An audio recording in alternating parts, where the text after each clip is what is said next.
Oke, selamat ini selamat sore teman-teman semuanya.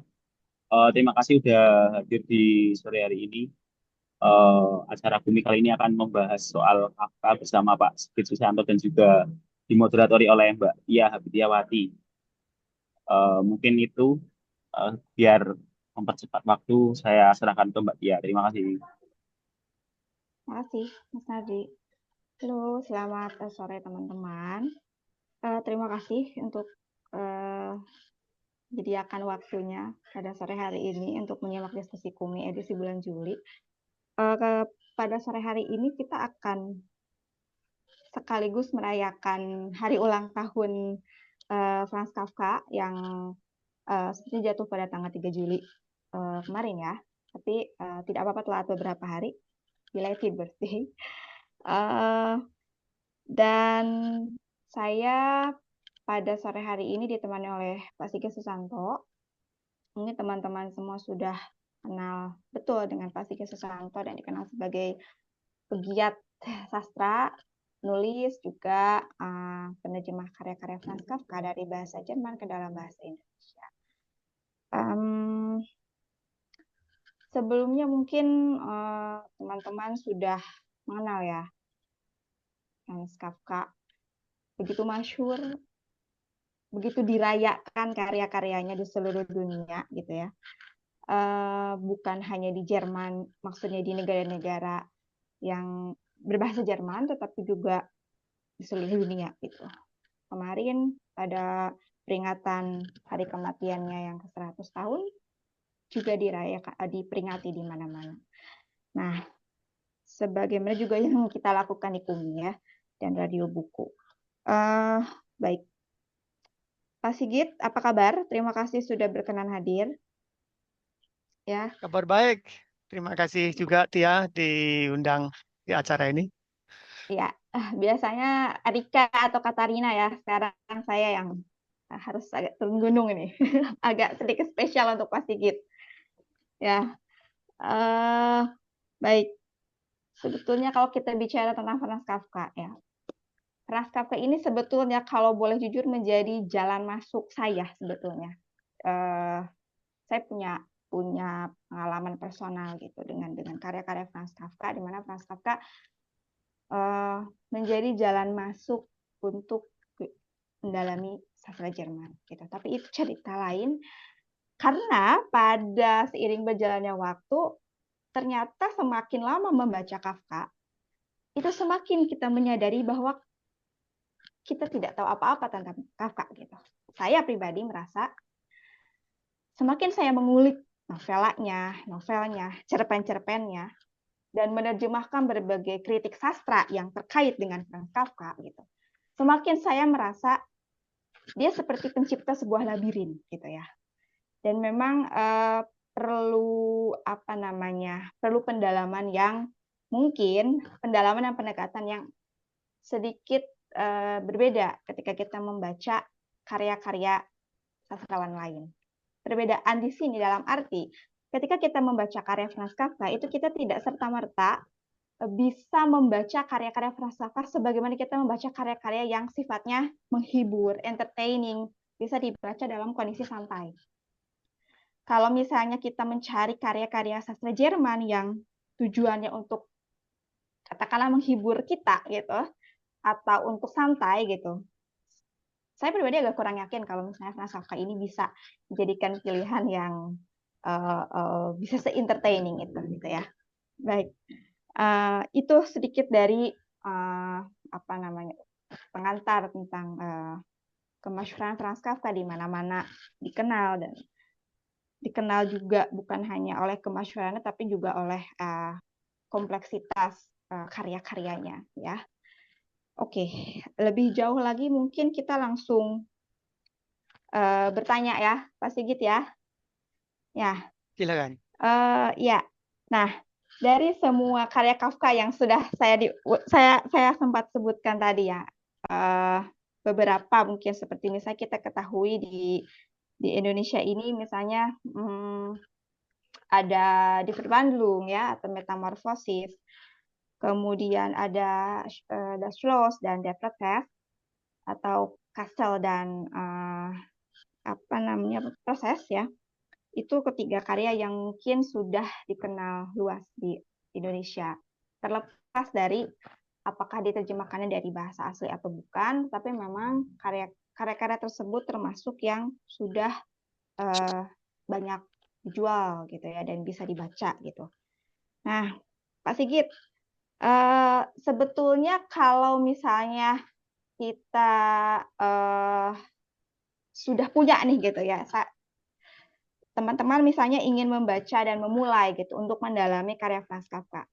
Mulainya dari mana dulu dan karya mana yang bisa menjadi pintu masuk untuk mengenal Franz Kafka lebih jauh? Silakan Pak Sigit.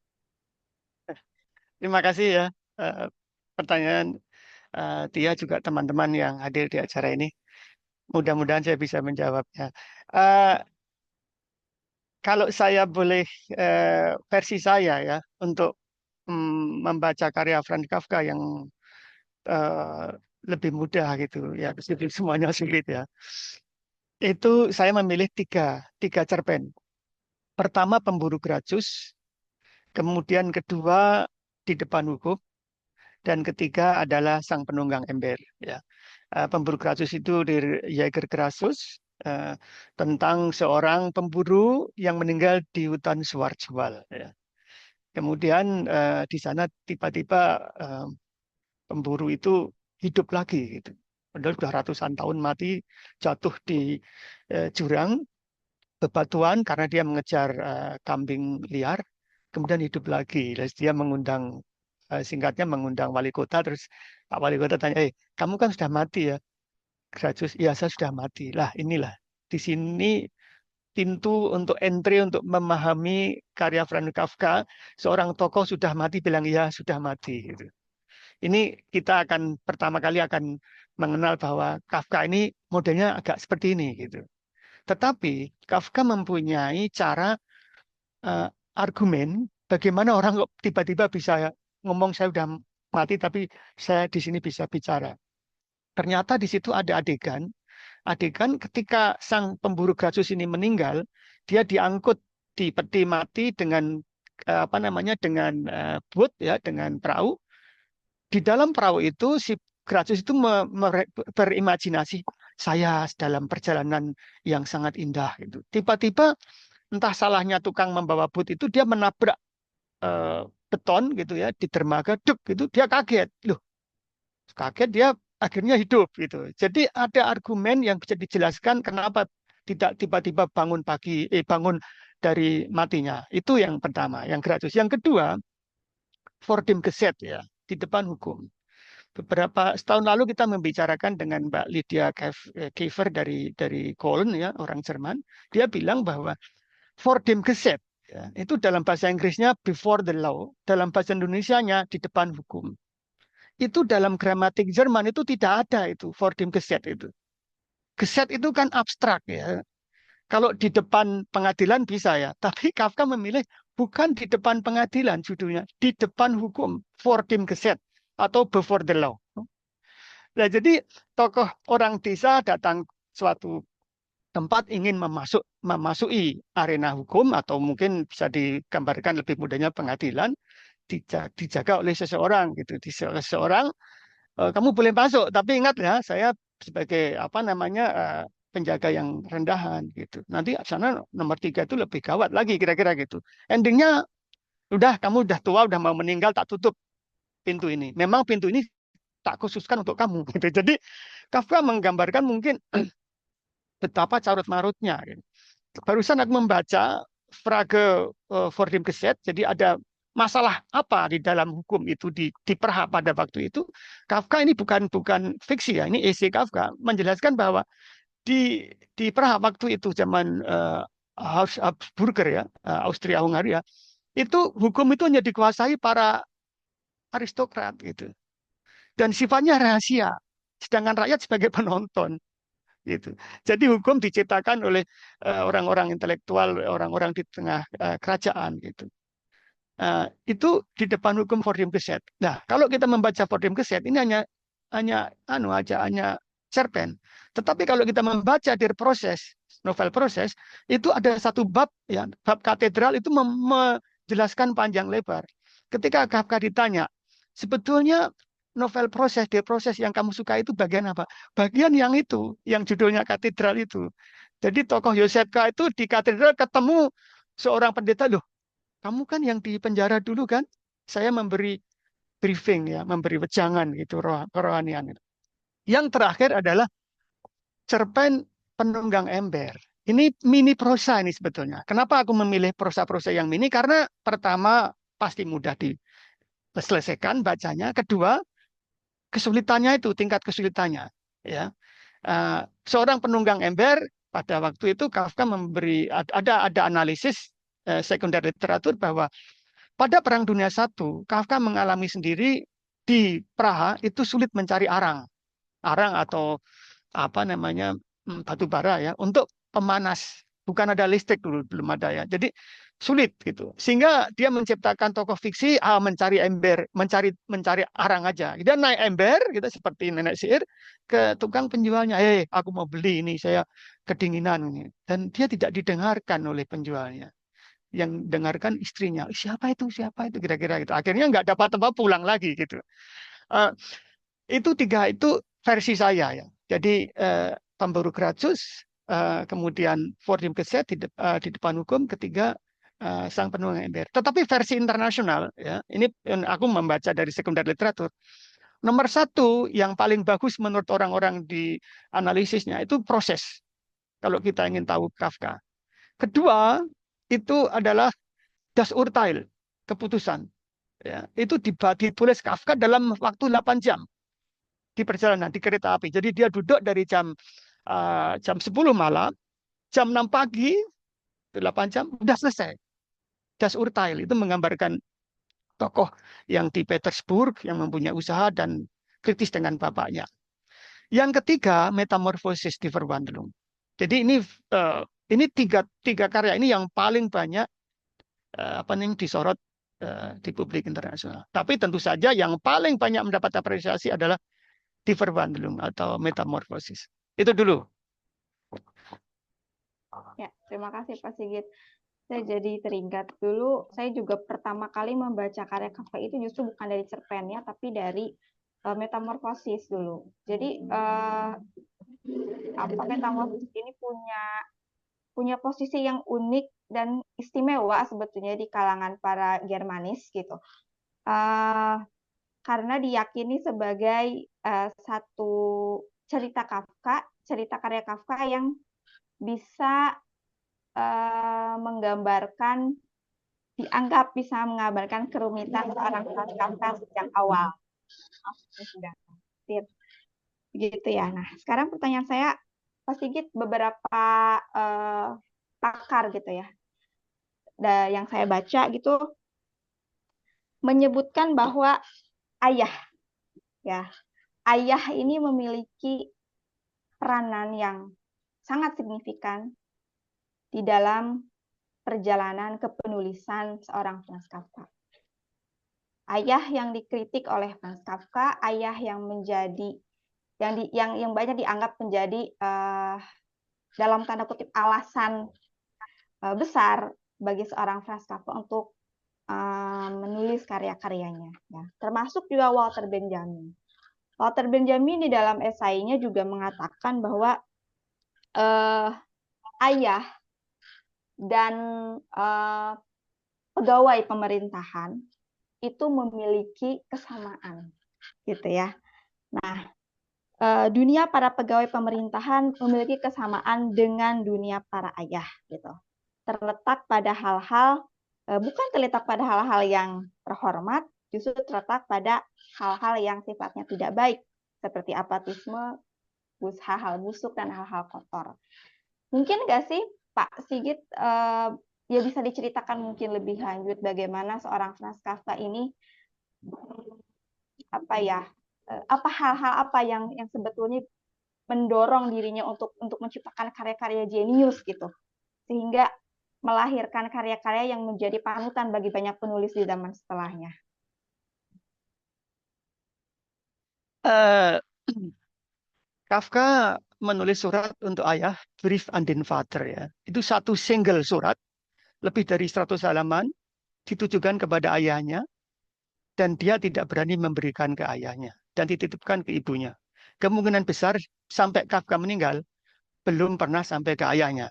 Pada akhirnya, surat untuk ayah itu diterbitkan, dan masyarakat seluruh dunia membaca surat itu. Ya.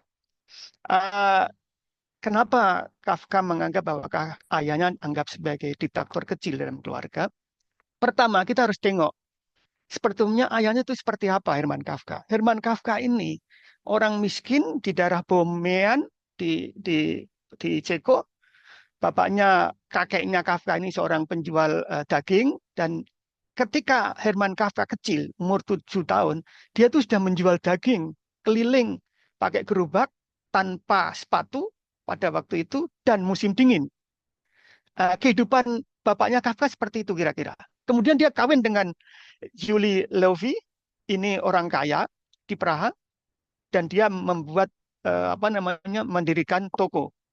Ada 3 toko Kafka yang di Praha, ayahnya Kafka, Herman Kafka. Tokonya itu menjual kado, menjual payung, macam-macam ya. Kafka hidup di keluarga yang kaya. Kafka sebetulnya mempunyai adik 5. Pertama adalah Kafka, kedua punya adik laki-laki, tapi meninggal, belum ada setahun. Kemudian anak ketiga, adiknya Kafka laki juga, meninggal juga. Yang lahir 3 perempuan belakangan itu Oli, Pali, dan Otla. Itu hidup. Ya. Lah, Kafka tentu saja sebagai anak pertama, itu diidam-idamkan menjadi seorang wakil atau penerus bapaknya. Tapi sejak kecil Kafka punya karakter yang berbeda. Dia dia orangnya tidak suka berdagang. Sejak kecil dia uh, uh, belajar di sekolah Jerman dan sedikit belajar bahasa Ceko dan belajar bahasa Ceko dari anaknya pembantu tokonya gitu ya. Jadi dia lebih interest ke humanity. Waktu Kafka kecil itu Kafka sering lihat ada pengemis di Praha diberikan koin terus lari lagi memberikan koin lagi, dan ketika Kafka masih kecil dia merengek-rengek di kamarnya, sebetulnya ingin perhatian bapaknya, kenapa nggak diurus gitu ya. Jadi tidak diurus sehingga Kafka itu kecil malah digendong bapaknya ditaruh di teras di depan yang gelap gitu. Itu ditulis Kafka di dalam Brief an den Vater, surat untuk ayah, dan sudah saya terjemahkan ke bahasa Indonesia pada tahun 2018. Dan lagi Kafka mencatat bagaimana bapaknya mengumpat pembantunya, dan dia bilang, kamu kalau makan jangan mengotori bawah meja. Kafka tulis itu. Padahal yang kotor justru di bawahnya ayahnya sendiri. Gitu. Nah, hal yang seperti itu, tetapi Kafka juga tidak total mengkritik bapaknya ya. Kadangkala, ya saya di kolam renang ini kurus kecil, bapak saya besar. Saya bisa jadi Kafka seperti ini gara-gara bapak saya. Jadi ada semacam ambivalen, tetapi dia intinya lebih banyak mengkritik. Termasuk ketika dia jatuh cinta sama cewek di Praha, ya, dia bilang lebih baik kamu ke Bordir saja gitu. Itu tulis di dalam Brief an den Vater, surat untuk ayahnya, ayah itu ya. Dan dia mengatakan kamu tertarik dia karena gaunnya gitu ya. Itu ditulis dalam Brief an den Vater. Kira-kira itu yang sehingga menurut para anak ahli Kafka bahwa surat untuk ayah merupakan satu-satunya biografi Kafka yang otentik. Ya. Karena sastrawan-sastrawan besar biasanya tidak mau diwawancarai ya. Kecuali Kafka pernah bertemu Gustav Janosch, artinya membuat tulisan Gespräche mit Kafka ya. Tapi yang ditulis diri sendiri adalah tentang diri sendiri adalah itu surat untuk ayah. Itu kira-kira. Oke, terima kasih Pak Sigit. Kemudian juga selama membaca novel-novel karya-karya Kafka gitu ya. Dan juga salah satunya disebutkan antara lain oleh misalnya Willy Haas atau misalnya oleh Walter Benjamin, disebutkan bahwa gestur ya di dalam karya-karya Kafka ini menjadi aspek yang sangat penting dalam karya-karyanya gitu ya. Nah, bisa dijelaskan nih, karena saya penasaran ini. Ini saya pribadi juga penasaran gitu ya. Bagaimana ketika membaca karya Kafka, saya kurang tahu kalau dalam terjemahan, tetapi kalau ketika membaca karya aslinya, itu saya melihat karya Kafka ini seperti sedang menonton teater gitu. Apalagi misalnya di Amerika, yang teater Oklahoma dan kemudian juga adegan-adegan misalnya. Dan saya merasa dia memperhatikan betul detail-detail para tokohnya ini gitu loh. Nah, apa memang Kafka punya misi apa sih sebetulnya yang Kafka, apalagi dengan tokoh-tokohnya yang selalu dengan inisial, kemudian paling juga di Amerika mungkin hanya disebutkan yang Karl Grossman itu ya pasti gitu ya, hanya Karl Rusman, menyebutkan betul, ya. dan yang di karya lain selalu inisial gitu, K gitu misalnya. Nah, ini bisa diulik gak sih Pak Sigit kenapa gitu? Eh, Oke, terima kasih. Pertanyaannya cocok. Jadi kalau aku boleh bilang ya, karya Kafka ini karya yang merupakan bentuk drama.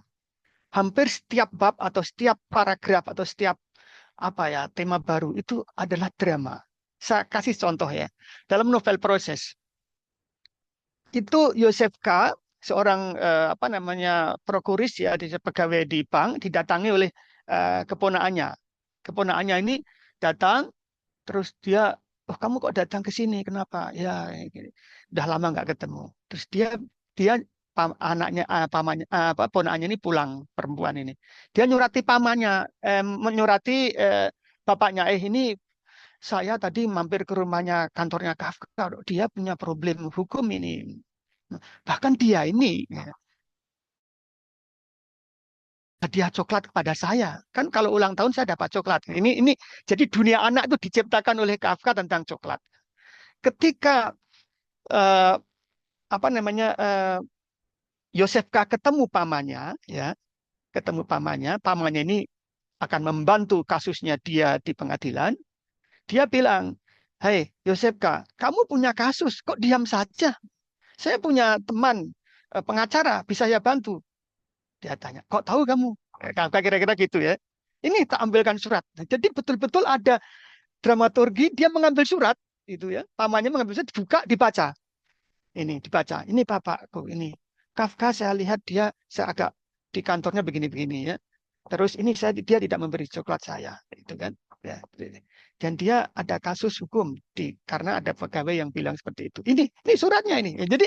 Jadi ada semacam dramaturgi yang seperti itu di dalam prosa-prosa Kafka ya. Seperti tadi saya katakan pemburu Gracchus itu bukan hanya orang bangun dari yang mati, tapi dia ada alasannya seperti itu ya. Eh, Kemudian saya tadi lupa tentang Kafka. Kenapa Kafka menganggap bahwa bapaknya ini rival? Kenapa Kafka cocok dengan Milena? Milena ternyata punya problem dengan bapaknya juga gitu. Jadi Kafka punya 3 pacar itu ya, Felice Bauer, Milena, dan Dora Diamond. Dan kepada Milena, khusus Milena, dia problem dengan bapaknya. Dan ketika dia cerita dalam suratnya kepada Kafka, dia baru tahu, oh ya, berarti kita punya kesamaan nasib lah, kira-kira seperti itu. Ya, itu ya. Jadi eh, iya, jadi menurutku ada dramaturgi di dalam karya Kafka. Jangan mengharapkan Kafka pembaca mengatakan, wah kalau penulis novelis itu harus banyak penelitian dulu lama, gitu ya. Ya, penelitian dulu, terus kita tidak akan menemukan novel Proses itu Yosef K pada suatu pagi ditangkap tanpa kesalahan sampai meninggal, ya itu terjadi proses-proses tidak tahu salahnya apa, akhirnya dibunuh ya. Seperti itu. Dan salah satu pengamat Kafka yang sangat terkenal ya Klaus Wagenbach ya. Klaus Wagenbach itu dia menyebut bahwa eh, Kafka yang dia sukai pada Kafka itu adalah pembuka kalimat proses itu. Ketika Mark Brod ditanya, sebetulnya esensi novel Proses itu apa? Esensinya ada di kalimat pertama itu. Gitu. Kalau kalimat pertama Proses itu ya, Yosef K. bangun pagi ditangkap tanpa kesalahan, mirip dengan Suatu pagi Gregor Samsa Gregor Samsa ditangkap saat Gregor Samsa bangun pagi, dalam mimpi buruknya tiba-tiba berubah menjadi kecoa raksasa yang menjijikkan di ranjangnya. Ya. Sehingga Gregor Samsa masih hidup bukan sebagai Gregor human being, manusia, tapi sebagai insek. Dan hidup sampai meninggal berdampingan dengan keluarga Yosef, keluarga Gregor Samsa. Artinya apa? Gregor ingin memisahkan diri dengan keluarga itu. Ingin memisahkan diri, menjaga jarak, ya, tetapi masih ada di situ. Nah, kira-kira itu dulu, ya. Oke, menarik ya. Kalau mungkin saya jadi teringat karya Robert Musil sebetulnya. Bagaimana mungkin kalau kejadian ya saya ya tidak bisa dibandingkan lah sebetulnya ya karena itu mereka punya punya gaya yang berbeda gitu. Tapi luar biasanya memang Kafka ini bisa bisa salah satunya tidak melakukan riset seperti sebagaimana yang dilakukan oleh kebanyakan penulis gitu. Bahkan Robert Musil aja dia menulis dalam kurun waktu 25 tahun dan bab yang tentang Mossbrugger itu juga punya kemiripan dengan K itu ya. Diadili tanpa tahu kesalahannya apa. Gitu. Nah, baik. Pertanyaan berikutnya mungkin. Nah, ada tidak sih aspek-aspek tertentu dari gaya kepenulisan Kafka yang bisa ditiru? Dan sejauh apa para penulis muda mungkin bisa menirunya? Itu pertama. Dan apa namanya sejauh apa sebuah karya itu dikatakan punya unsur Kafkaes misalnya itu sedikit. Apa namanya? Ini saya membawa buku ini ya. Ini dari penulis Iran namanya Sadek Hidayat. Ya, judulnya Blind Owl. Ya. Jadi menurut Penguin ini ya, atau pembaca ini adalah Kafka dari Iran. Ya. Ini dari Iran. Kebetulan ya, di Indonesia siapa Kafka Indonesia kira-kira gitu ya. Saya bukan pembaca karya sastra Indonesia yang tekun, jadi kalau saya membaca karyanya Iwan Simatupang ya, Kering, Kemarau, Sularto, saya merasakan kekuatan kalimat Iwan itu mirip dengan kekuatan Kafka. Ya, itu karya di Indonesia ya. Tapi minggu lalu saya bertemu Mas Budi Otong ya, sutradara teater saya kaget ya. Dia cerita saya menyutradari orang-orang Prancis yang dia tidak tahu bahasa Prancis. Kemudian pentas di Indonesia keliling. Saya dengarkan, kenapa saya bisa? Dan ternyata hasilnya cocok. Meskipun dia tidak tahu teksnya bahasa Prancis. Dia menyebutkan, saya memakai before language. Sebelum bahasa. Saya kaget karena Kafka mempunyai vor dem Gesetz. Ya. Sebelum di depan hukum, before the law. Dia menyebut before language. Jadi sebelum bahasa itu muncul ke permukaan verbal, dia sudah mengamati dulu. Gitu. Kafka, menurut Rainer Stach, ya, penulis biografi Kafka terkenal, ini bukunya ya, Rainer Stach, dia 3 jilid, 2000 halaman, ditulis selama 18 tahun. Dia bilang bahwa Kafka seorang pengamat yang tekun, gitu ya. Dia mengamati lingkungannya, dia menggambarkan dengan presis gitu. Bahkan ketika dia menuliskan tentang misalkan bertemu Milena gitu ya. Dia tulis kembali Milena, yang saya ingat hanya pakaianmu dan kebayamu waktu meninggalkan kafe gitu. Selebihnya itu saya nggak ingat lagi gitu. Jadi Kafka adalah seorang pengamat. Bahkan dia akui sendiri Kafka, saya itu pengamat di dalam keluarga sendiri. Tapi saya sendiri lupa bahwa saya ini sebetulnya juga anggota keluarga gitu ya. Jadi memang benar pengarang itu memang harus punya unsur-unsur sebagai pengamat yang detail gitu ya. Dan Kafka adalah salah satu pengamat yang sangat sangat jeli gitu ya. Itu dulu. Oke, menarik. Sadek Hidayat. Saya masih mencari penerjemah Persia untuk menerjemahkan Sadek Hidayat. Barangkali teman-teman di sini ada yang Iya. bisa bahasa Persia, bisa hubungi saya nanti. Oke, pertanyaan berikutnya. Pasti kita masuk ke tentang penerjemahan ya, penerjemahan karya-karya Kafka di Indonesia. Iya. Karena ini adalah Bumi dan ini adalah forum terjemahan sastra sebetulnya ya. Nah, tentu kita pembaca gitu ya, sangat ingin menikmati karya-karya Franz Kafka lebih banyak lagi gitu. Nah, begitu banyak karya Kafka di di pasaran gitu ya. Kita melihat banyak penerbit yang menerbitkan dan sebagian besar diterjemahkan dari bahasa kedua gitu ya. Nah, sebetulnya masalah tidak sih sebetulnya karena kita menyoroti seorang Franz Kafka ini kan memiliki, kita harus punya tingkat kejelian tertentu nih gitu untuk membaca karya seorang Kafka gitu ya. Nah, karya yang atau terjemahan yang seperti apa, atau misalnya kita harus membaca novelnya dulu gitu. Kalau saya membaca karya terjemahan Pak Sigit misalnya karena memang saya sudah punya basic sebelumnya gitu. Ya, membaca karya-karya sebelumnya dan masuk ke proses mungkin dan ke kasih mungkin tidak terlalu apa namanya, tidak terlalu susah gitu loh.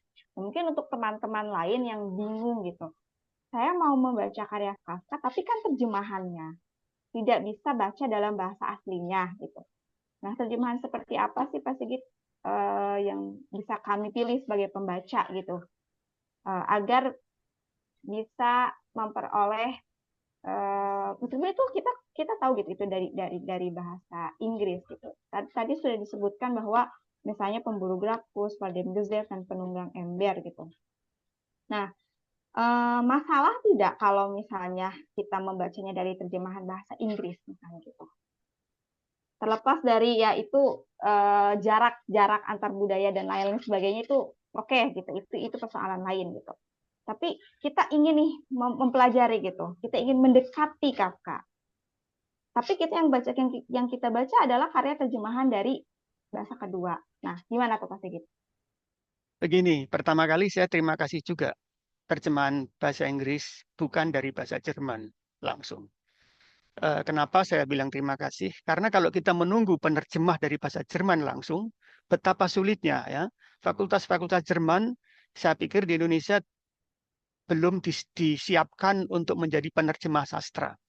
Mereka mungkin lebih banyak yang saya tahu, dia bekerja untuk perusahaan-perusahaan Jerman yang uangnya lebih gede. Sedangkan sastra bisa dibilang ini hanya passion ya, Leidenschaft gitu ya. Tidak banyak dapat uang gitu. Tetapi di sisi lain kita akan mengangkat apa namanya kualitas sastra dunia ke negeri sendiri ya. Saya juga dengan teman-teman barusan terjemahkan ke 3 pusaka Kafka dalam 13 bahasa daerah itu dalam rangka seperti itu. Jadi begini, eh, saya pernah tanya guru saya, Fritzen ya, waktu saya mengaji Ulysses. Ini ada Finnegan Wicks ya, dalam bentuk yang singkat. Padahal yang besar, tebal ada. Ada Ulysses yang tebal, ada lagi yang lebih singkat. Menurut kamu gimana? Jawabnya dia, lebih baik daripada tidak sama sekali. Gitu. Jadi saya pikir pembaca Indonesia yang dari terjemahan bahasa Inggris lebih baik baca daripada tidak tahu Kafka sama sekali. Cuman problemnya pada Kafka seperti Tia tadi tanyakan. Di dalam bahasa Inggris itu ada universal subjek namanya you. Ya. You itu bapak atau anak atau tetangga, kakek, semua you. Itu egaliter. Di Jerman hierarkis. Du und sie. Ya. Kamu dan Anda. Gitu. Kasus Kafka, dia dengan pacarnya ini, Milena, ini saya kebetulan sedang terjemahkan Milena, surat untuk Milena, dia persi dia, bukan perdu, ya, from Milena, live from Milena, gitu-gitu.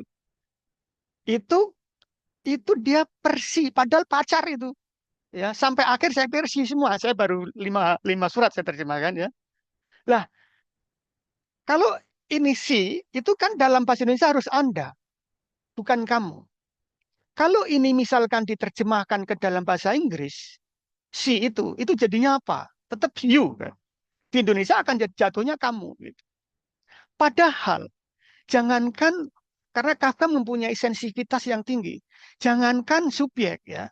Ketika Kafka menerjemahkan dari proses, menulis dari proses ya, perspektif saya pencerita ya, ich form itu ya saya pencerita itu tiba-tiba menjadi dia pencerita, dari saya menjadi dia. Bagaimana bisa terjadi dalam konteks sastra? Ternyata usut punya usut, Kafka itu tidak suka memberi ilustrasi yang erotis. Dia tidak sampai, dia di hatinya dia tega gitu untuk mendeskripsikan narasi erotis. Tokoh yang saya ini tiba-tiba menjadi dia gitu. Saya sendiri waktu menerjemahkan, apa ini penerbitnya yang salah atau mungkin editornya salah kok tiba-tiba jadi dia ya. Ternyata saya mendengarkan wawancara Gustav apa namanya wawancara staff ya, render staff memang benar gitu. Itu satu. Nah, sekarang di dalam teks Kafka ini memang ada perkecualian. Saya kasih contoh ini. Ini novel Amerika, judulnya Amerika ya. Ini editan Max Brod ya. Sekarang muncul lagi novel Amerika, judulnya bukan Amerika, Der Versohlene. Kok bisa? Ini pertanyaannya ya. Ini mungkin banyak yang belum dengar informasi ini. Jadi ternyata menurut para peneliti Kafka, karya Kafka ini disebut heilig atau suci gitu ya. Sehingga trilogi Kafka ya ini semua original Fassung ini, kritische Ausgabe. Jadi para peneliti Kafka pada tahun 90-an yang dimotori oleh Koch ya, Hans Koch bilang editing versi Max Brod vorbei. Selesai. Jadi untuk penerbit-penerbit bahasa asing selain Jerman harus menggunakan versi kritische Aufgabe atau original Fassung. Itu tahun 90-an. Ya. Ada 12, ada 12 bab. Ada 12 bab, ada 12 buku yang yang 12 jilid maksudnya yang kembali ke otentiknya gitu. Jadi Max Brod ini saya cek ya di novel misalkan Amerika. Ini dua-duanya ini saya bandingkan ini. Ini versi Brod, ini versi ini original Fassung. Ini Maxi Brod ini hanya 8 bab ini untuk novel Amerika. Yang original Fassung ada 10 bab. Kenapa begitu? Ada 2 bab yang tidak dikasih judul. Memang aslinya tidak ada judulnya. Sekarang saya teliti lagi ya. Diksi apa yang dibedakan antara Kafka versi Max Brod, editing Max Brod, dan versi original Fassung. Misalkan Erwachen dengan Aufwachen. Itu karena Kafka semuanya tulis tangan. Jadi saya tidak menyalahkan Max Brod ya. Bagaimana dia mengetik tulisan tangan Kafka, ada Erwachen ditulis Max Brod, Aufwachen gitu ya. Bangun gitu ya. Meskipun mirip sama artinya, tetapi tetap saja secara ortografi dia salah gitu.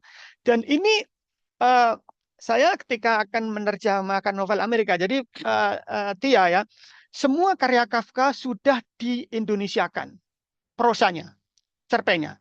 Saya punya kumpulan cerpen Kafka ini ya di Erzählungen. Ini ternyata Kafka ini menulis sekitar 84 cerpen ya, prosa mini maupun prosa panjang. 84. Dan novelnya hanya 3. 3 itu adalah tadi ya. Kastil sudah diterjemahkan oleh An Ismanto di Jogja. Proses saya terjemahkan. Yang Amerika atau Der Versohlene, hilang tanpa jejak, belum diterjemahkan. Jadi semua karya Kafka hampir semuanya sudah diterjemahkan kecuali novel Amerika. Yang tadi ya saya sebut itu. Nah makanya ini tempat kompleksitas teksnya Kafka seperti itu. Jadi Brod is vorbei. Ketika saya ketemu 2 tahun lalu ya, itu sketsa-sketsa Kafka yang disimpan di bank di Swiss itu diambil lagi, dikeluarkan lagi oleh Andreas Kilher ya. seorang profesor di Universitas Zurich dan diterbitkan.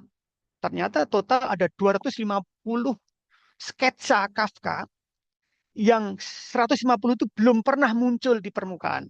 Brod dulu itu pernah nyusup-nyusupkan di dalam terbitan Fischer Verlag itu ya, penerbit Verlag di dalamnya ada sketsa apa, tapi tidak total gitu. Bahkan Brod sendiri dulu belum tahu kalau Kafka ini seorang sastrawan. Dia menganggap bahwa Kafka ini seorang desainer, seorang pelukis sketsa, kira-kira itu. Nah itulah sulitnya uh, teks Kafka ya. Iya. Ya, terima kasih Pak Sigit. Eh mungkin apa ya? Banyak sekali sebetulnya yang memang harus PR ya bagi penerbit-penerbit di Indonesia gitu loh. Bagaimana mungkin setelah menerbitkan karya naskah memang harus sering-sering diadakan diskusi sebetulnya ya untuk teman-teman yang ingin mendalami karya-karya rumit dari naskah gitu ya. Nah, saya teringat di tahun lalu Pak Sigit menginisiasi penerjemahan ke 13 bahasa daerah, 13 ya, ke 13 Iya, bahasa 13. daerah. Sekarang Nah, akan 14. hebat, luar biasa. Nah, eh, adakah kesulitan tertentu dari dari proses penerjemahan teman-teman penerjemah gitu terkait mungkin memahami teksnya, termasuk juga gestur. Ada tidak sih gestur-gestur yang misalnya tidak ada di bahasa daerah, tapi di bahasa Jerman ada gitu? Mungkin bisa di-sharing Pak Sigit saat proses editingnya seperti apa? 13 bahasa daerah itu dari bahasa Aceh. Jadi ada tiga cerpen itu kan. Ya, tiga cerpen itu di depan hukum, Sang Penunggang Engber dan Eine Kreuzung, sebuah persilangan gitu ya. Sebuah persilangan. Itu diterjemahkan ke bahasa daerah, ke 13 bahasa daerah dari bahasa Aceh, dari Minangkabau, dari kemudian Batak, Lampung, Sunda, Bali, Java, Sumbawa, Ambon, Dayak sampai Papua. Ya, Madura juga. Ya, problem mereka bermacam-macam ya, tetapi kadangkala ada yang sedikit mirip dengan tradisi di sana gitu. Misalkan Eine Kreuzung, suatu persilangan. Jadi Kafka itu menciptakan prosa mini tokoh separuh anak ayam, separuh anak kambing, separuh kucing. Gitu. Binatang ini lahir sejak dia tokoh aku ini di rumah sudah ada binatang itu. Jadi Kafka itu memang membuat fabel ini bukan fabel hanya fabel kecoa ya, tetapi dia membuat tokoh separuh manusia, separuh dua binatang yang bercampur, namanya Eine Kreuzung, sebuah persilangan itu. Itu. Nah, eh, mereka kesulitan menerjemahkan sebuah persilangan itu. Ada yang bahasa Jawa disebut warisan, yang di bahasa Sunda disebut uh, peninggalan orang tua dan sebagainya. Dan memang sebuah persilangan itu judul ya. Itu sebuah persilangan itu nanti kalau jadi buku sendiri di toko buku bisa ditaruh di nggak tahu di tempat binatang atau apa ya. Jadi memang Kafka seperti itu. Itu kesulitan masing-masing. Tetapi saya tidak bisa mengoreksi mengontrol bahasa mereka kan, karena mereka misalkan bahasa Dayak sama bahasa Papua Sukume mereka nggak ada kamusnya dan saya tidak bisa ke sana gitu. Tetapi yang saya bisa tangkap itu vokal-vokal di bahasa Sukume di Papua itu mirip dengan bahasa Jepang gitu. Jadi saya baru tahu gitu. Jadi indahnya seperti itu. Ya, sangat perlu diapresiasi dan terima kasih untuk teman-teman penerjemah yang sudah menerjemahkan karya-karya Kafka ke bahasa daerah ya. Ya, kita mungkin akan masuk ke sesi tanya jawab, Pak Sigit. Teman-teman di sini apakah ada yang mau mengajukan pertanyaan langsung on mic atau tidak? Saya persilakan kalau ada.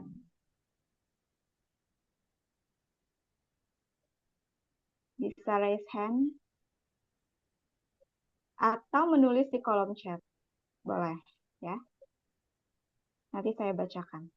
Dan sebelum masuk, mungkin sambil menunggu teman-teman menulis pertanyaan di kolom chat. Saya mau membacakan pertanyaan titipan dari teman-teman yang kemarin melakukan registrasi. Ini dari Mas Muhammad Salman Al-Farisi. Pertanyaannya, menurut Anda seberapa besar pengaruh konteks budaya pembaca Indonesia terhadap pemahaman karya Kafka dalam terjemahan? Begitu, Pak Sigit. Eh, saya kadang-kala sering dapat apa namanya kiriman foto. Ini saya sudah membaca ini, sudah kan dia membuat apa namanya membuat apa namanya review sendiri di Facebook dan di CC ke saya atau aku dapat dari teman gitu. Saya pikir Kafka sebetulnya sangat terkenal di Indonesia ya. Bagi sastrawan, hampir semua sastrawan pasti tahu itu dunia kelasnya ya. Eh, apa namanya? Dan saya lihat sudah ada 3 penerbit ya yang menerbitkan karya-karya Kafka yang berbeda-beda, tahun berbeda dan dicetak ulang dan sebagainya. Dan itu saya kira bagus dan saya juga kadang-kadang tahu ada mahasiswa yang membuat tesis, membuat skripsi tentang Kafka, ya saya dapat bocoran gitu ya. Terus, jadi memang sebetulnya sudah melekatkan apa namanya Kafka sudah diketahui. Jadi mungkin sama dengan Hemingway, Albert Camus gitu ya. Itu dan eh, sangat jarang karya dari satu sastrawan dan karyanya itu hampir semuanya sudah diterjemahkan. Kemarin saya dengar di Jogja bahwa Albert Camus itu hampir semuanya juga diterjemahkan gitu. Jadi itu mempermudah pembaca di Indonesia ya. Jadi ada hal yang misalkan Mas Trianto Triwikromo yang mengadakan residensi di Berlin, dia mengatakan bahwa dunia Kafka ini sebenarnya tidak jauh dengan dunia di Jawa gitu ya. Karena ada misalkan ya Gregor Samsa berubah menjadi kecoa itu di ketoprak di Jawa itu ada namanya lutung kesarung gitu ya. Jadi ada orang anak jadi lahir berubah atau jadi kera gitu. Jadi yang mitos-mitos itu sebetulnya sudah ada gitu. Cuman Harry ini di sini ada Harry ya. Mungkin Tia bisa tanya ya. Harry ini koordinator mengantar reading group anak-anak SD SMP itu. Dan anak-anak itu membaca Metamorfosis itu kalau nggak salah selama 2 tahun terjemahan saya ya, dalam bahasa Indonesia. Dan menurut Harry itu eh, anak-anak itu tidak takut ketika Gregor berubah menjadi kecoa itu nggak takut. Saya ditanya oleh orang Jerman juga, gimana pandangan anak-anak membaca Gregor Samsa itu? Dia nggak takut itu. Jadi memang mungkin uh, uh, point of view ya, pandangan anak-anak, dunia anak dengan orang dewasa. Padahal metamorfosis itu di Eropa dianggap semacam horor ya, seperti itu gitu. Mungkin Heri bisa membantu ini Tia. Mungkin Ya, Heri halo sebagai Mas koordinator. Heri. Mas Heri, apa kabar? Ya, Halo Mas Heri. Mbak Tia, Ya, Mas Heri, Mas Sigit. saya kenal Mas Heri sebagai salah satu orang yang juga berdedikasi memperkenalkan Franz Kafka di Boja ya, Mas Heri ya. Ya, Iya, mungkin iya Mas Heri sebenarnya. bisa berbagi kepada kita di sini semuanya, bagaimana sih cara Mas Heri memperkenalkan Franz Kafka ke anak-anak sekolah, ke tetangga-tetangga, dan ke teman-teman semua di Boja. Mas Heri bisa mungkin berbagi sedikit, silakan. Baik, terima kasih waktunya Mbak Tia. Juga selamat sore waktu Indonesia. Untuk teman-teman, selamat pagi waktu Swiss ya buat Mas Sigit yang sudah berbagi banyak hal perihal Kafka dan dunianya begitu. Baik, mungkin sebelum saya memulai begitu, bagaimana upaya yang saya lakukan dengan teks Kafka pada lingkungan saya begitu, saya kira ya eh, sebenarnya saya teramat terlambat mengenal Kafka ya Mbak Tia dan kawan-kawan di forum ini gitu. Saya mengenal Kafka ya nyaris ketika saya berkenalan dengan Mas Sigit ini begitu. Beliaulah yang pertama kali mengenalkan saya dengan tokoh Franz Kafka, sastrawan Franz Kafka ini, berikut juga dengan karya-karyanya gitu. Nah, dari itulah kemudian saya sedikit banyak juga secara tidak langsung.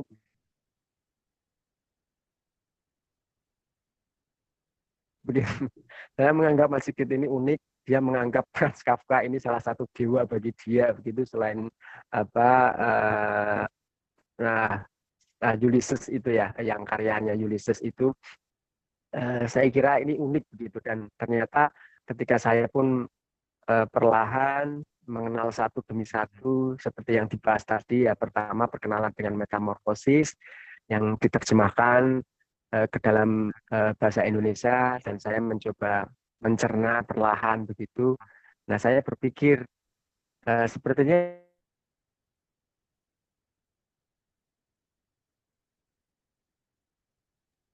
Maaf Mas Heri, suaranya agak hilang ya.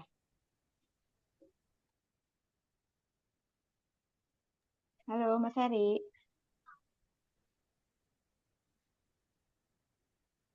Mungkin gangguan ya. Iya, iya. Pak Sigit, ini Mungkin juga tak Mas bantu Heri. sedikit ya. Ya, Udah. Mas Heri mungkin bisa nanti kembali lagi. Silakan Pak Sigit kalau Ya. ada yang mau Jadi disambung. Heri itu punya perpustakaan pribadi di rumahnya untuk umum di desa ya, di pedalaman. halo. Ini sudah Heri. Ya, Mas Heri sudah Ya, kembali. Silakan Mas Heri. karena saya mohon maaf di kampung sini saya mesti keluar dari ini rumah dulu nih ternyata baru bisa. Oke. Kebetulan mendung ini Oke. cuaca di tempat saya. Oke, begitu. Jadi awal mulanya memang saya berkenal dengan musik, terus kemudian otomatis saya penasaran dengan Kafka dan singkat cerita ya saya mencoba mengenal satu persatu karya-karya Kafka, terutama memang yang sudah disebarkan ke bahasa Indonesia dan salah satunya adalah Metamorfosis ini yang kebetulan terjemahkan menjadi Metamorfosis Sansa oleh Mas Sigit melalui penerbit Baca dan dari itulah kemudian saya mulai melakukan reading group per anak-anak. Dan setelah kemudian persinggungan anak anak hingga remaja itu mengenal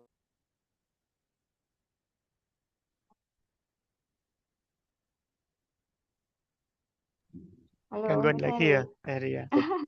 Baik, sayang. Jadi singkatnya mungkin tak bantu ya. Jadi di desa dia itu dia punya perpustakaan ajar namanya.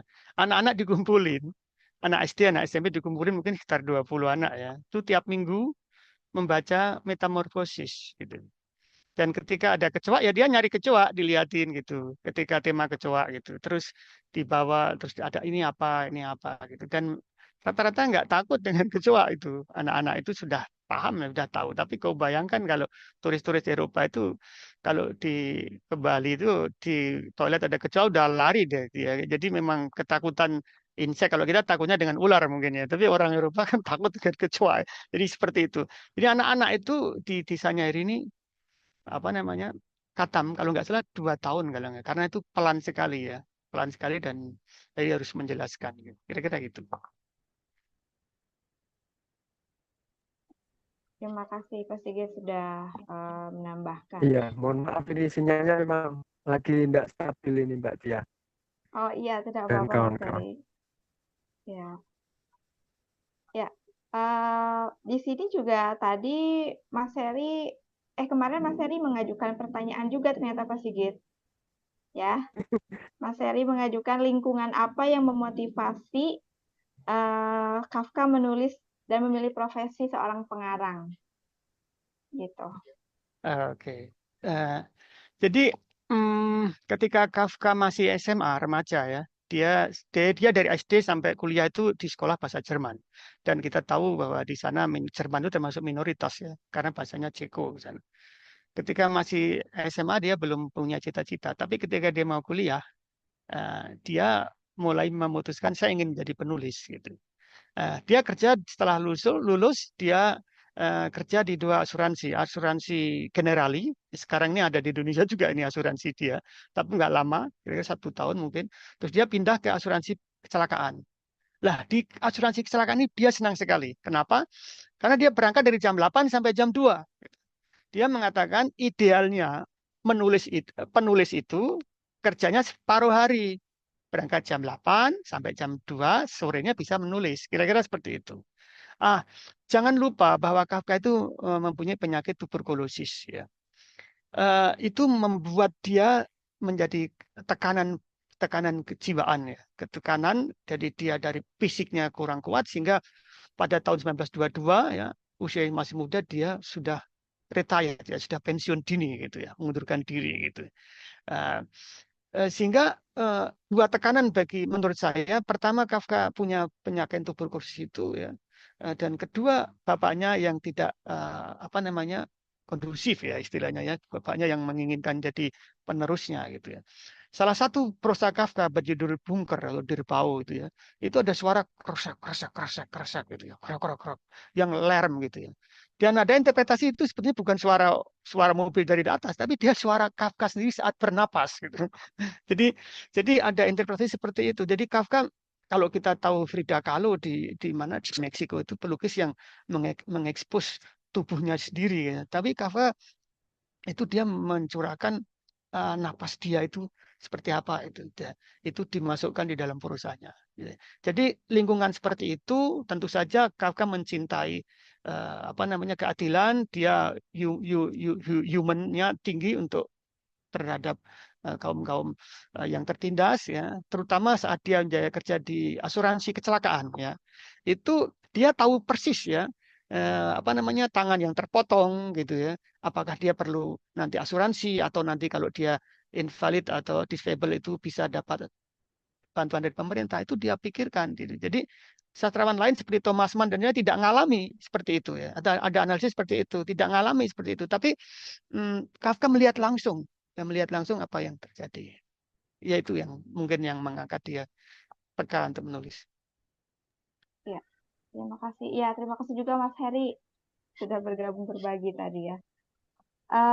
Pak Sigit, saya jadi ingat lagi ke karyanya Robert Musil juga ya, karena mereka sama-sama kalau ya karena Kafka meninggal lebih dulu gitu ya, sama-sama mengeksplor bagaimana sistem birokrasi Habsburg ya ketika itu, autokrat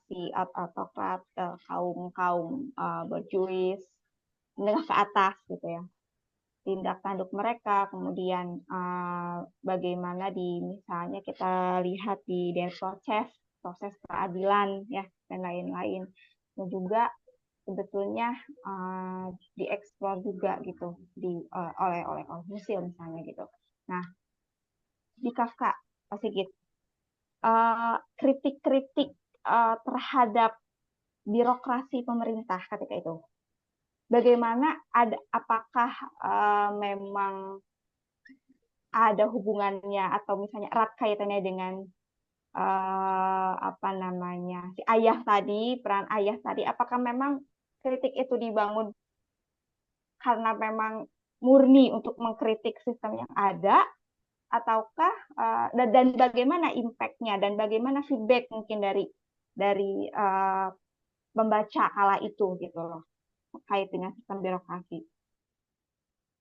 Iya, jadi gini Tia, kalau birokrasi itu tadi yang di depan hukum itu mungkin menggambarkan dengan Habsburger ya, Austria-Hungaria ya. Tetapi misalkan in the Strafkolonie ya, hukuman di tanah jajahan, itu Kafka betul-betul turun jalan dia.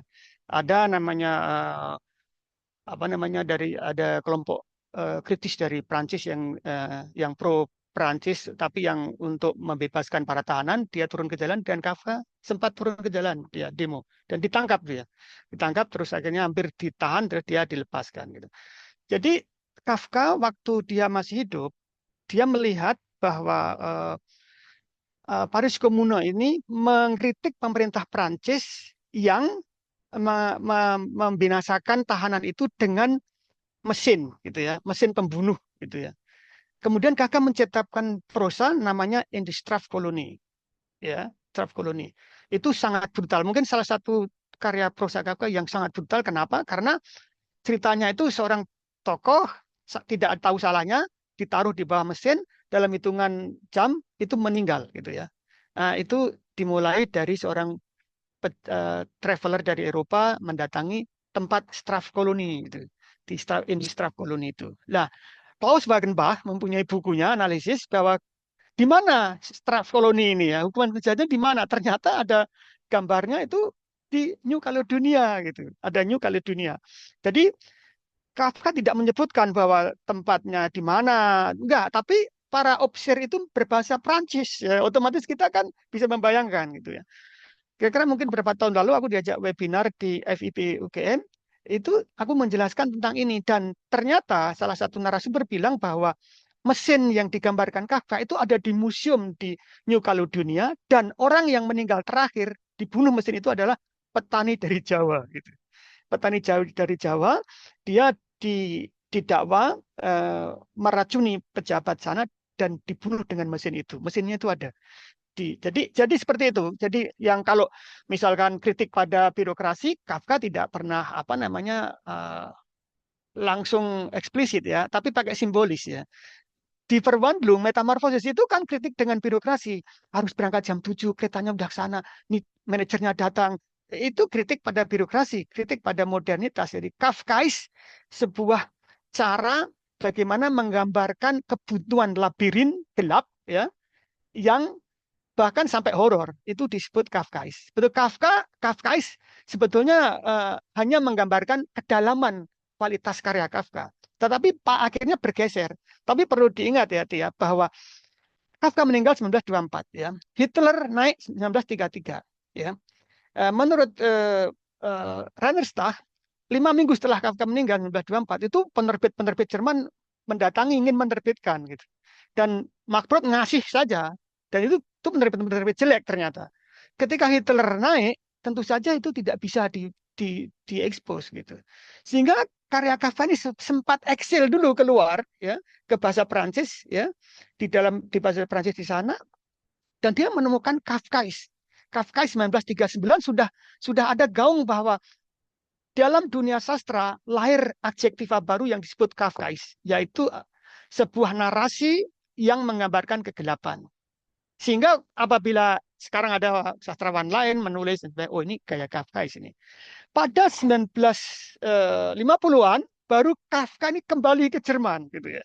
Jadi itu membelok keluar dulu baru ke Jerman. Ya, ke Jerman 1950 ada Kafka mode waktu itu. Tahun 1950-an. Setelah Hitler nggak ada. Ya seperti itu kira-kira. Menarik ya. Teman-teman yang ingin mengajukan pertanyaan masih bisa ya, bisa ditulis di kolom komentar.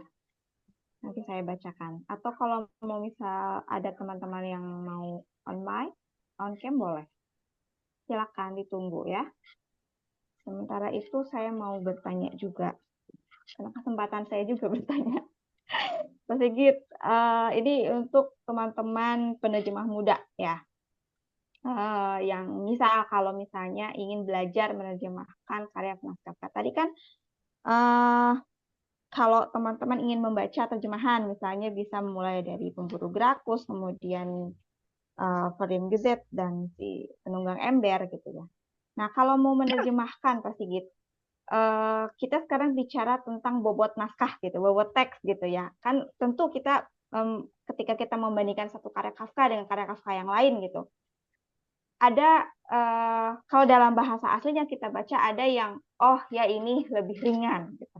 Oh yang ini wah ini agak lebih rumit gitu. Nah, menurut Pak Sigit sendiri yang mana nih yang kira-kira bisa teman-teman penerjemah muda misalnya mau memulai gitu untuk menerjemahkan Kafka? Kalau begini, katanya editor itu jembatan antara penerjemah dan pembaca, kan gitu ya. Tapi kalau saya pribadi ya, kalau saya melihat histori teks Kafka yang editan Markbrod itu tidak dipakai lagi, kan gitu ya. Tahun 1990 mulai kembali ke original text gitu ya, ke original Fassung gitu. Kalau aku melihat seperti itu, dianggap heilig dan sebagainya, aku bukan memuji-muji secara apa ya, tetapi aku berusaha mencoba kalimat-kalimat Kafka yang panjang ini tak hadirkan kembali. Gitu. Efeknya apa? Pembaca tidak puas. Gitu. Saya membaca di blog, saya sulit membaca terjemahan sedikit gitu. Karena kalau tidak ramah bahasa, tidak ramah baca dengan bahasa Indonesia, ya itu masalah lain ya. Jadi, tapi saya paling tidak minimal saya ingin menghadirkan teksnya Kafka itu seperti ini loh, panjangnya seperti ini. Gitu. Satu itu ya. Kedua tentang hutan Schwarzwald gitu ya. Itu kan tempat kan ya. Itu sebetulnya menurutku tetap dalam bahasa Indonesia tetap Schwarzwald gitu. Tidak diterjemahkan menjadi hutan hitam gitu ya. Tapi bukan salah penerjemah Indonesia karena dia menerjemah dari bahasa Inggris juga Black Forest gitu ya. Jadi eh, jadi ini rentetan-rentetan kesulitan menerjemahkan. Tadi seperti tadi saya bilang si dan do dan sebagainya itu ya. Sebetulnya kalau saya membaca karyanya Kafka, kesulitannya itu pada eh, logika-logika ya. Pada tiba-tiba nikung ke kanan gitu ya. Jadi bukan kronologi cerita gitu ya. Tidak pernah membayangkan bahwa Giuseppe K. itu ketika maju ke pengadilan mau masuk ke gedung pengadilan melewati tangga kecil-kecil gitu. Ketika mau naik ternyata di situ ada anak-anak kecil di situ dimain sehingga dia terganggu gitu. Dan dia bilang, nanti kalau aku datang lagi, aku akan bawa mainan supaya anak-anak ini memberi jalan saya gitu. Yang kecil-kecil seperti itu kan di luar bayangan kita ya, bahwa proses itu adalah suatu cerita yang sangat heroik, yang sangat ternyata yang kecil-kecil seperti ini gitu.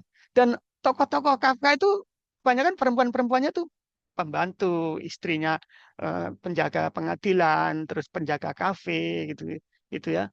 Dan memang Kafka dekat dengan pembantunya sendiri gitu. Pembantu artinya pembantu Kafka itu dia menulis di dalam bukunya itu bahwa Kafka sangat baik gitu. Dia sering meninggalkan buah-buahan di sini dan kita makan. Di tempat kerja pun dia puji. Kafka itu baik dengan semua orang. Ya, jadi kita sebelum menerjemahkan karya Kafka sebaiknya harus eh, melakukan pembacaan yang banyak tentang bagaimana kehidupan Kafka sehari-hari. Ini si Rainer Stach ini menulis biografi sejumlah 2000 halaman, ini 18 tahun itu dia ingin tahu Kafka itu setiap hari melakukan apa aja, bangun pagi apa, sore apa. Jadi dia tertarik Kafka itu karena buku harian gitu. Ketika aku mulai menulis terjemahkan ini surat Kafka untuk Milena, menarik. Baru baru 5 surat sudah tahu ternyata Kafka itu menyusupkan satu kalimat bahasa Ceko ke Milena karena Milena ini penerjemah bahasa Ceko. Di bawahnya ada footnote diterjemahkan dalam bahasa Jerman. Intinya begini, hei dokter Kafka, kalau kamu keluar darah seperti itu, hidupmu tidak lama lagi. Kan brutal itu. Ya. Itu dalam bahasa Ceko loh. Kafka menirukan omongan pembantunya. Itu. Tadi menyusup di situ. Ya, Eh, ya. Ketika Kafka itu baik dengan teman-temannya, diundang ke kafe datang dia, tapi tidak di tengah-tengah. Dia di pojokan berdiri sendiri, duduk ngomong gitu. Dia dalam hati berpikir, saya bukan ikut grup itu. Jangankan saya grup itu, saya dengan tubuhku sendiri pun saya tidak menjadi satu. Gitu. Jadi mengadakan eh, diisolasi dan dengan mereka, dengan dirinya sendiri gitu. Nah, kira-kira gitu. Ya, terima kasih banyak Pak Sigit untuk jawabannya dan teman-teman. Apa masih ada yang mau bertanya? Kalau tidak ada, mungkin karena waktunya sudah. Oh, ini Mas Heri ya. Yang katanya masih ada hal yang membuat sosok bisa bertanya-tanya. Salah satu yang membuat masih bertanya-tanya adalah persahabatan Kafka dan Max Brod. Publik Kafka, saya kira perlu berterima kasih ya pada sosok Max Brod karena tak membakar manuskrip karya-karya Kafka. Pertanyaannya, seberapa dekat mereka sebenarnya? Kenapa bisa sedekat itu antara Kafka dan Max Brod? Lalu Kafka berwasiat untuk membakar karya-karya manuskripnya pada Max Brod. Kenapa dia tidak membakarnya? Begitu. Oke, saya jawab ya. Tentang kedekatan. Jadi Kafka, Mahfud bilang, saya tuh ketemu Kafka hampir tiap hari 2 kali. Tiap hari itu sampai 2 kali. Dan dia mengaku bahwa dia satu-satunya orang yang paham tentang Kafka. Ketika ditanya lagi, itu ini ngomongannya Randersa ya. Kenapa kamu menganggap bahwa kamu tahu tahu sekali tentang Kafka? Ya itu teman saya. Jadi secara ilmiah nggak bisa dipertanggungjawabkan, tapi dia hanya sebagai teman sendiri gitu. Kenapa Kafka menerbitkan padahal ada testamen untuk membakar sebagian besar karyanya?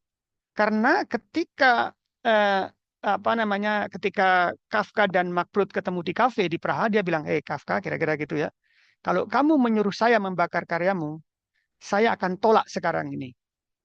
Dan waktu itu Kafka diam. Diam, kind unword is an unword. Ya. Tidak menjawab itu artinya sudah menjawab gitu ya.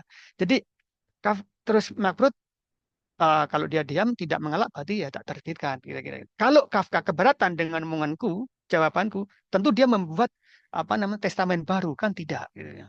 Itu yang dianggap yang disebut Mark Prut, kenapa Mark Prut akhirnya menerbitkan gitu ya. Tapi Louis Borges ya, penyair dari Argentina bilang Kafka itu gaya-gaya aja. Kalau mau bakar kenapa nggak dibakar sendiri nyuruh orang lain kira-kira gitu ya. Ya, jadi kita beruntung ada Brut ya, tapi juga kita harus kritis bahwa dia mengedit banyak kesalahan. Oke. Ini masih, oh ya Mas Andi, tadi sudah disebutkan ya Pak Sigit, karya yang bisa menjadi jalan masuk untuk mengenal Franz Kafka, bisa dimulai dari cerpennya dulu ya Mas Andi ya. Yang pertama judulnya Pemburu Gracchus, yang kedua Di Depan Hukum, yang ketiga Penunggang Ember. Mungkin bisa dicari terjemahannya. Sepertinya sudah ada dalam bahasa Indonesia ya, Mas Sigit ya? Ketika Sudah beberapa diterjemahkan. Baik. Apa ada lagi mungkin yang mau ngobrol langsung dengan Pak Sigit?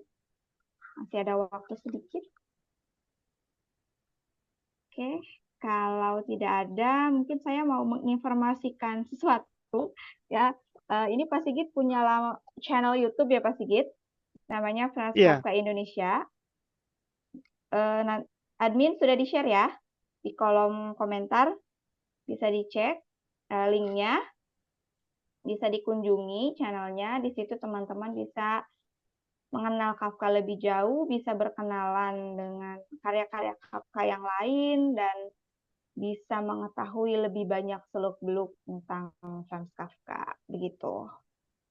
Sudah ditaruh di kolom komentar, dan teman-teman bisa klik nanti. Atau bisa dikopas dulu nanti. Bisa di-save dulu, bisa dikopas dulu ya. Boleh. Baik, ini waktu sudah menunjukkan sebentar lagi berakhir, Pak Sigit. Tapi sebelum itu mungkin kita bisa berfoto dulu ya untuk teman-teman yang berkenan untuk menyalakan cam-nya, boleh? Ya. Oke. Mas Nadi, silakan. Langsung dihitung. Oke. Sama saya dihitung. Oke. Tolong ya Mas Nadi. Oke, sudah semua dinyalakan.